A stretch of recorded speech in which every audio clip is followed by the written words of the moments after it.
Good morning, good morning, good morning. Good morning. Good morning. A tippity old hat to you. Tippity. Well, I never did get the Jeep running yesterday. Wow. It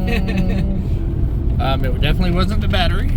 I'm thinking the throttle body and the TPS sensor and all that stuff's all fried in that thing with the lightning bolt in the dash and everything. I put a new battery in it. I charged a 1 and I didn't feel like it was cranking it hard enough. So I had that other one that I put the trickle charger on, and both of these batteries are brand new, guys. They're less than a year old. And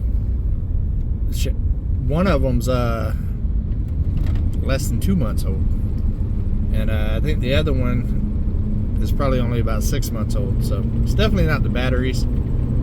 I ended up ordering a throttle control body, and that has the sensor and everything on it, but that is a Jeep Patriots, and I got it from Amazon, and read a bunch of reviews on it and stuff. It wasn't too bad of a price.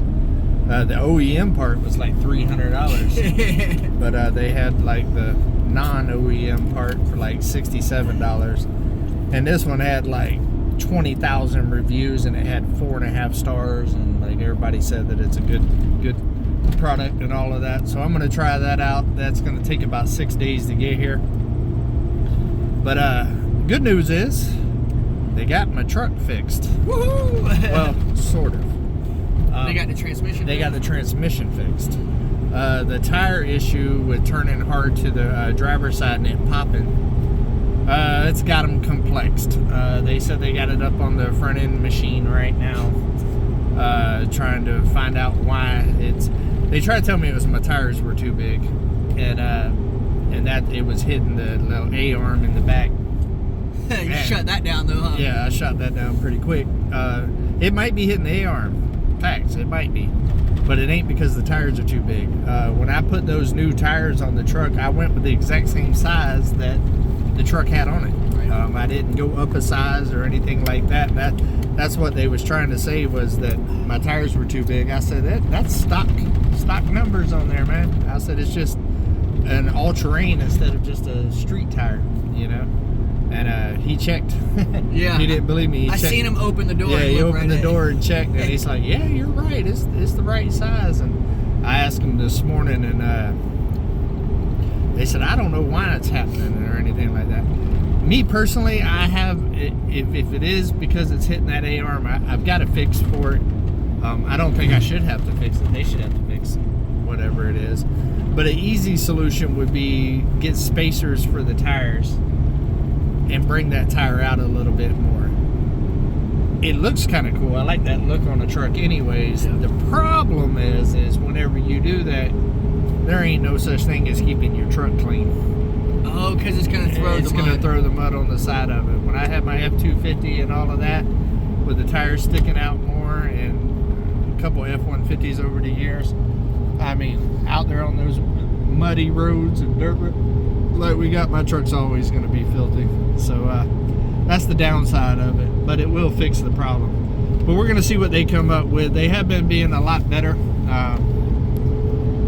here this last round or whatever. They're communicating a lot better and stuff like that. So I have no gripe. It seems like something kind of jerked their shirt tails in a ruffle. Yeah, I think somebody called somebody that called somebody that told somebody that sent an email to somebody that got back to somebody, and now all of a sudden, boy, they humping. They humping, which is cool. I appreciate that. It is appreciated. It is much appreciated. Because if not, I'd probably still be sitting here, and I'm in a bad way right now because my Jeep's down too. And I was just telling Mike, I've been sitting there this morning trying to think, when's the last time I've been stranded? I could not think back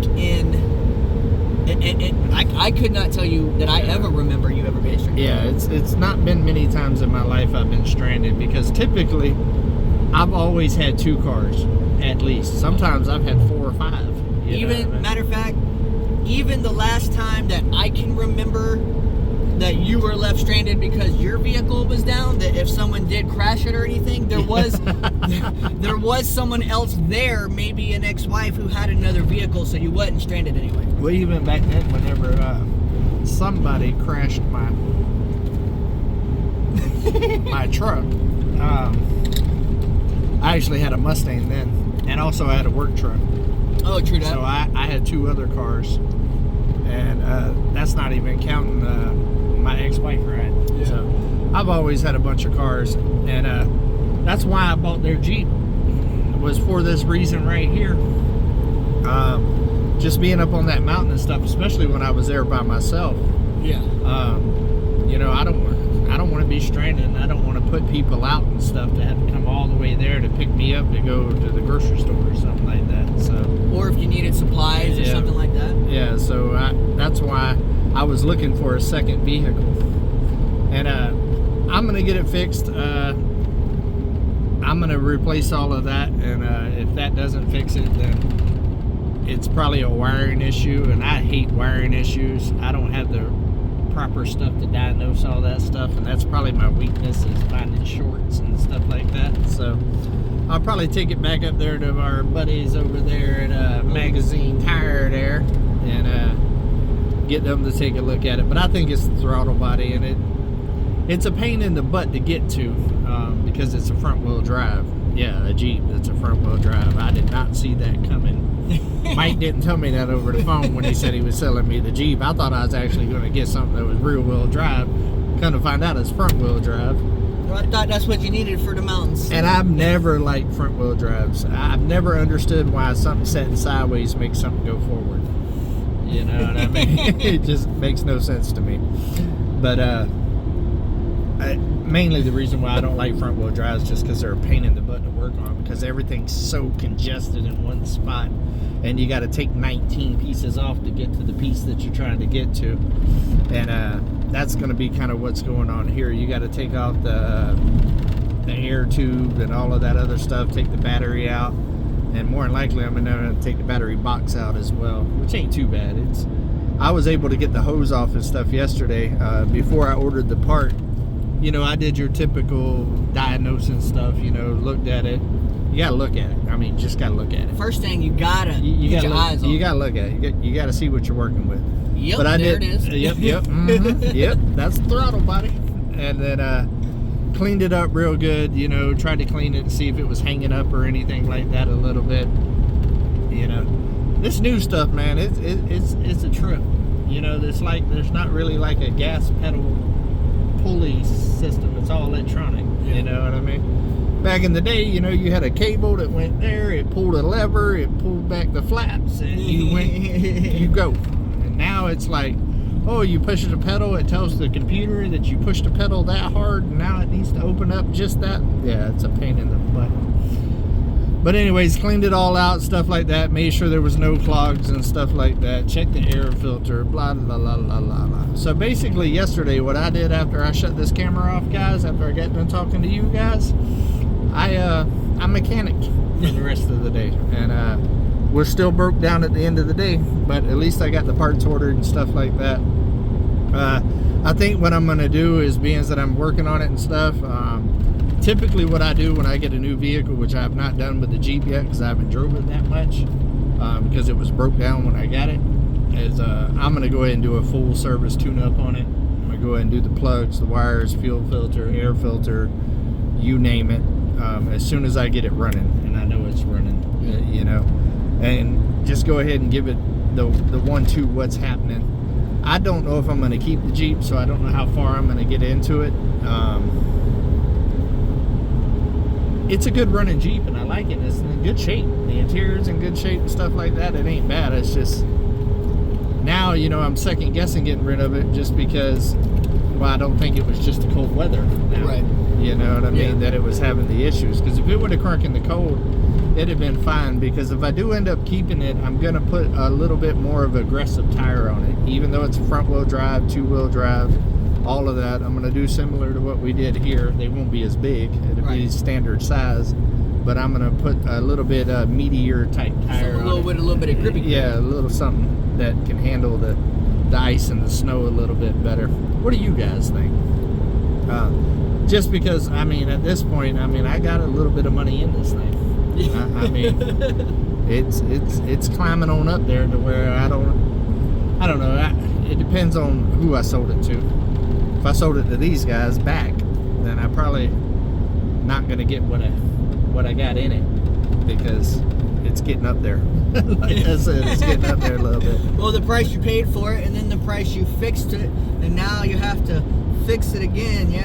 It's starting to climb on up there. Yeah, I'm approaching the about $5,000 range in that vehicle right now, which, in my opinion, $5,000 for a good running vehicle that's in good shape, body wise, interior and stuff, ain't bad. I paid $6,000 cash for it when I bought it in Gainesville, and then I didn't put $1 into it until the AC went down, and then I put $2,000 into it with the AC.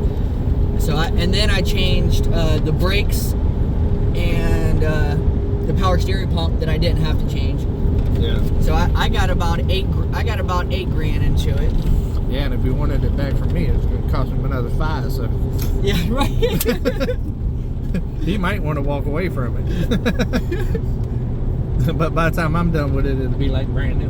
Right. So, I'm probably right at the 5. Looking at between going to get it and everything else, I'm probably a little over 5, honestly. Yeah. And then by the time I do tires and do this and the tune-up and all that other stuff.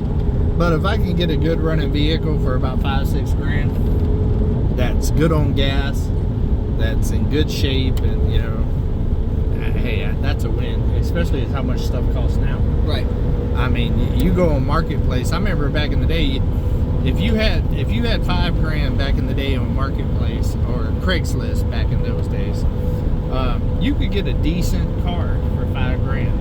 Now $5,000 is going to get you like the roughest stuff that's on there. Man, I mean, 2007, yeah, 280,000 miles. Yeah, but new AC. Blows cold. Yeah, and got 2 rims that are bent, and one of them's missing some rubber. So, and you can get that for $69.99.99. Don't lowball me. I know what I got. Yeah. It's funny. But honestly, you could probably take 10 sheets of plywood over there and make a trade.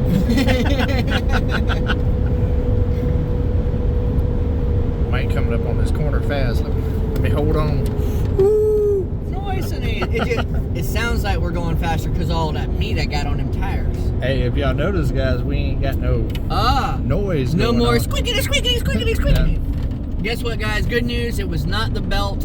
It was not the pulleys. It wasn't anything major. It was just a couple of loose little grommets on the dash. Yeah, and there's still some more here and there.